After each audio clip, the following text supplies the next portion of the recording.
Welcome to Func You Up, the podcast that gives you the best of functional medicine, nutrition, and wellness in 8 minutes or less. Hello, everyone. Welcome back to Func You Up. This is Michelle Miller, clinical nutritionist. And Samantha Wineke, functional medicine health coach. Today, we have an awesome topic to talk to you about, which is probiotics. And this is a very complex, in-depth topic, but we can't really talk about probiotics unless we first make mention of the gut microbiome. So this idea of the gut microbiome is all of these different good bugs, good bacteria in the good gut of our digestive system. And I think what's important to note is we are just scratching the system on how all of these bacteria are interacting with each other, how they interact with our health, how it's affecting not only digestion, but things like the immune system and even neurotransmitter production, inflammation in the body, and how our whole system's kind of interacting with itself. Yeah, so I think it's important what you're saying here is that we're still learning so much. We only know a portion of what's out there. But what we do know right now from recent studies is that the digestive tract includes 500 different species of bacteria and 100 trillion bugs altogether. So that's lot insane. Of bugs.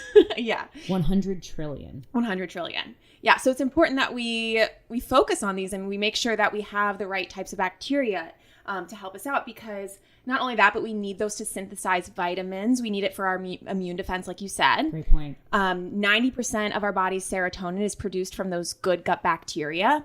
So it's important for mood as well. And then also 20% of Americans are dealing with IBS right now. And that can come from a altered microbiome. Kind of an imbalance in those trillions of bacteria. Mm-hmm. It's also interesting, too, in this world of Western medicine that we live in, there's kind of an issue of overuse of antibiotics. And the problem there is that antibiotics do a wonderful job at clearing out all of the bad bacteria, but they're also clearing out all of these good bacteria, these good bugs that are in the gut as well. So when you're kind of wiping out that entire terrain, we're left with this very vulnerable state, not only hindering our ability to digest, and absorb very important vitamins and minerals, but also how does that then correlate with our neurotransmitters, like you mentioned with serotonin, and our immune system and inflammation in the body. So it's complex. And again, like we're saying, we're just scratching the surface. But with probiotics, we like to really talk about the food component and then also the supplement component. Now with food, there are definitely foods that we can incorporate into our diet that have some of these good bacteria contained in it that can help grow and develop more diversity in our own gut flora. Yeah, and it's important to make sure that we're getting good sources of that. So when we're eating probiotics in our diet, it can come from different sources. So fermented vegetables, right? So sauerkraut, kimchi, things like that. You can get it from kombucha. So with those, it is best if you're making them at home. And it's not as hard as it might seem. It sounds maybe a little bit intense or overwhelming, but it's pretty easy to make these fermented vegetables or drinks at home. And then you get all of those beneficial probiotics through food, which is really wonderful, right? We always prefer to be getting things from food if possible. And the quality of the probiotics and good bacteria that you're going to receive if you are able to make something like kombucha at home, or even something like making your own kefir at home, right. The quality of that is going to be so much better than what you can find even in the best health food store. I mean, we obviously, if it isn't possible, going to a health food store isn't a bad idea. But again, we just want to stress the importance of the quality if you're making it at home and kind of putting the time in it. That's where you're going to see those results. Right. And if you're not able to make it at home, I would say look for something that is from a local company, right? So I like to look for kombuchas that are made in my region. And then I know that it's made in small batches. And so it's more likely to have been created in those smaller batches and have more of those beneficial bacteria still available. And less of an opportunity for that bacteria to die, right? So it's better, it's controlled. Right, all that transportation. Exactly, right. Yeah. We're careful with how it's being stored, how long it's being commuted from one location to another. Right. And then some other forms, it's not just those. I know those are popular right now, but you can use miso, you can use tempeh. So there are other food sources. And I think, too, what's important to note is because we're not trying to overwhelm the system with tons and tons of probiotics, we just want to use these foods as condiments. part of each meal or, a couple times a day, sprinkling these different types of foods into our meals we're already creating. Use them as condiments. Don't feel you have to have an entire meal revolving around sauerkraut. Again, using that in addition as just a component of the meal that you're creating, and how that'll work with the different foods that you're already consuming and really flourishing that good gut microbiome. Yeah. Do you want to touch a little bit? So I feel like that covers the food component, but then a lot of people like to take a supplement form. I love my supplements.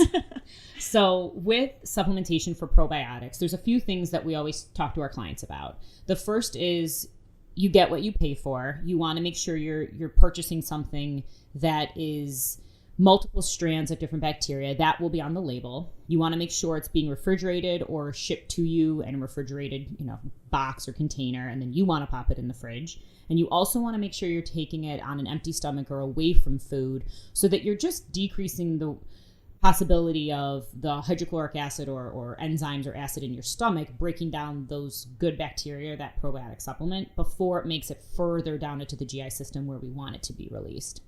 So with that in mind, again, I know we keep mentioning that there's so much about the gut microbiome we don't know. And in a lot of probiotics, if we're talking about trillions of bacteria, hundreds of trillions of bacteria in our gut, there might only be 100 or 200 strands in all of the probiotics. I don't have a particular stat on that, but we're limited in how many probiotics we can actually even supplement with. So I think our best recommendation is, if you try a probiotic that you like, you're taking it away from food, it has, a few different strands in it. You want to aim for something that's in the parts per billion. So it'll be measured in CFUs. These are colony forming units. So you want something, at least 1 billion to 100 billion, you might see the range. Something within that range, so it's parts per billion, you're getting enough to actually colonize in the gut.